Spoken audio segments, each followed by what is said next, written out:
Thinking about retiring to Knoxville? You're not alone. This city is becoming one of the top retirement destinations in the South. But before you make a move, there are a few things you really need to know. In this video, we'll cover the best neighborhoods and communities that are 55 and up for retirees, what it's actually like to live here day to day, and whether Knoxville is really the right fit for your retirement lifestyle. Hey guys, I'm Brandy Lydon. I am the host and founder of this podcast and at Brandy Lydon YouTube. So I'm a local realtor and investor here in Knoxville, Tennessee. So let's go ahead and dive into this content. So the first thing that we're going to talk about is Knoxville actually a good retirement city? That's a great question.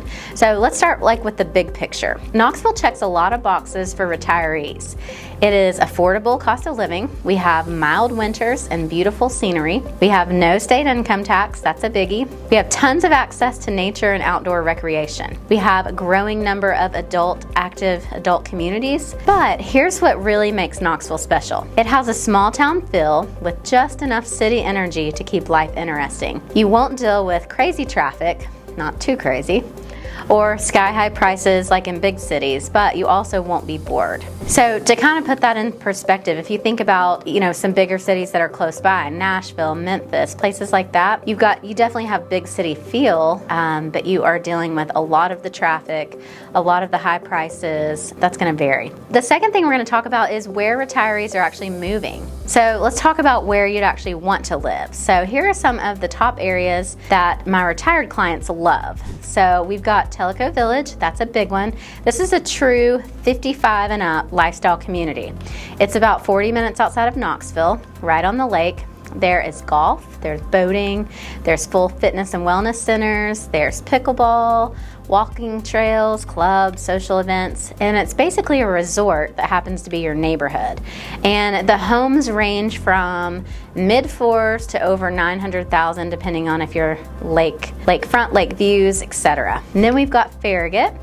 Not age restricted, but incredibly popular with retirees. It's quiet, well kept, close to lakes, shopping, healthcare, and has tons of single level homes and upscale condos. Very easy to live in. Also, a positive for Farragut is you have Turkey Creek, so lots of shopping, lots of restaurants. You've got Costco nearby, so very convenient to all the things that you would need. Then you've got Maryville and Alcoa. So if you want a slower pace without being too far from Knoxville, these towns are great, and they're just south of the city, and they're a great fit. So they have charming downtowns, lower property prices, and quick access to the Smoky Mountains if you like to be outdoors and you like to hike. Okay, then we've got Lenoir City and Loudon. So if you talk about West Knoxville, as West Knoxville has grown, you've got a lot of builds happening in Lenoir City and Loudon. So this area is going to be perfect if you want more land or lake access for slightly cheaper than your West Knoxville areas. So you'll find both new construction and established neighborhoods here. Plus a strong sense of community. You've got a lot of maintenance-free living. If yard work is not your thing, look for townhomes or patio homes. You can look for these townhomes and patio homes in West Knoxville, Powell, or Hardin Valley, and many include lawn care and exterior upkeep in the HOA. So these are going to be great options if you just really want to spend your time traveling or doing activities and you don't like to work around the house. Okay, so the third thing we're going to talk about is healthcare.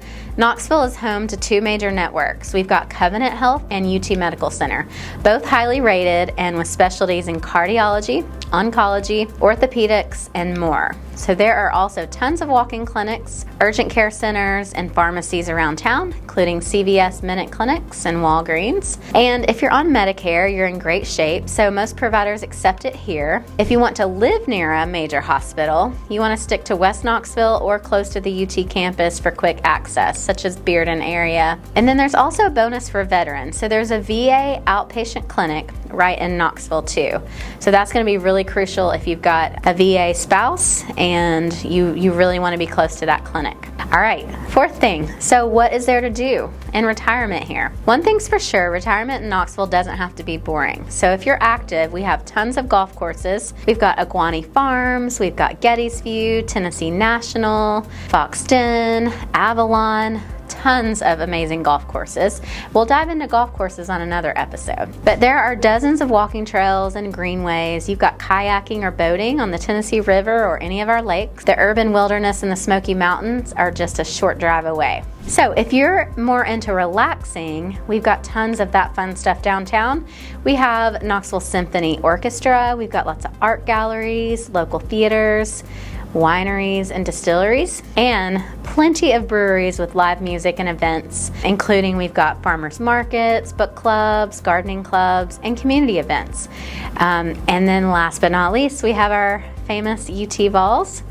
We've got football games the whole town gets into, whether you're a fan or not. Knoxville offers just the right mix of peacefulness and fun. Number 5, let's dive into the money. So taxes and cost of living. Here's why Knoxville really shines. So no state income tax, which means your retirement income, Social Security, 401ks, pensions, isn't taxed by Tennessee. Property taxes are very low. Expect to pay between $800 and $1,200 per year depending on home values. That's an average. And then you've got groceries, gases, healthcare are generally below national average. And many of the 55 and up neighborhoods include extras like lawn care, trash service, and exterior maintenance in the HOA. So let's dive into maybe like a sample monthly budget for 2 retirees. Mortgage or rent, $1,200 to $2,000, utilities $250, groceries around $600. All right, so health insurance copays. This is going to be a huge variance depending on different insurances. So that we're not going to quote a specific monthly on that. Then you've got entertainment activities, maybe $200 to $300 depending on your lifestyle. And best of all, plenty of what Knoxville offers is free or low cost. So we have tons of festivals, tons of things downtown that you can go to that are free. 6th thing we're going to talk about is things retirees might not love. So just to keep it real, Knoxville is great, but it is not for everyone. So a few things to consider. Public transit is limited. You'll probably need a car for most errands unless you're in a very central neighborhood. Humidity is, in the summer, it's hot and humid. It's not Florida levels humid, but it's still the South. Now, it's not a retirement resort town. Knoxville's a college town and has college town energy, especially during UT football season. So if that's not for you, this may not be your town, but it is super fun. Okay, so is Knoxville right for your retirement? If you're looking for an affordable, low-stress lifestyle, mild seasons with mountain views, lake views, we've got great health care, and the 55 and up communities are great, then Knoxville might just be the perfect place to kick off your chapter. So if you're thinking about retiring and you're considering Knoxville, look me up on Instagram, Brandy Leiden, shoot me a DM, and we will chat about your move. Thanks so much for watching.